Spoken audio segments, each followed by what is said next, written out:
By the way guys, niko na kitu inanisumbua and I need those who are tech gurus waniambie. Kwani hizi simu tunatumia huwa zinatu stock ama ni nini? These phones we are using, kwani zinafuatilianga kenye tunafanya? What the reason being, juzi tu nimeona hii meme ya beshte yako ameulizwa sijui charger plate, sijui kama anataka charger plate, akasema ati hataki, ati juu hata simu yake imejaa moto. Funny enough, hadi mimi mwenyewe sikuwa najua charger plate ni nini.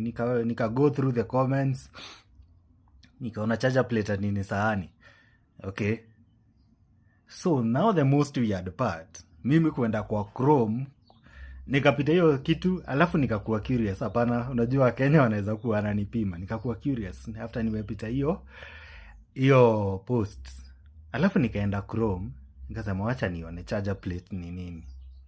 Kuenda kusearch, kuweka tu what, guess the first suggestion ni gani? Ati what is a charger plate?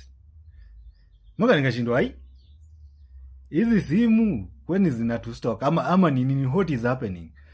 Is it a coincidence? Na hii si mara ya kwanza unaona kitu online, ama unakuwa unafikiria kitu tu, and then all of a sudden ukienda kusearch, that is the first thing yenye inakuja kwa search bar yako. Is it weird? Ama what is happening? Ni nini hiyo? And if there is a way I can stop that, niambieni.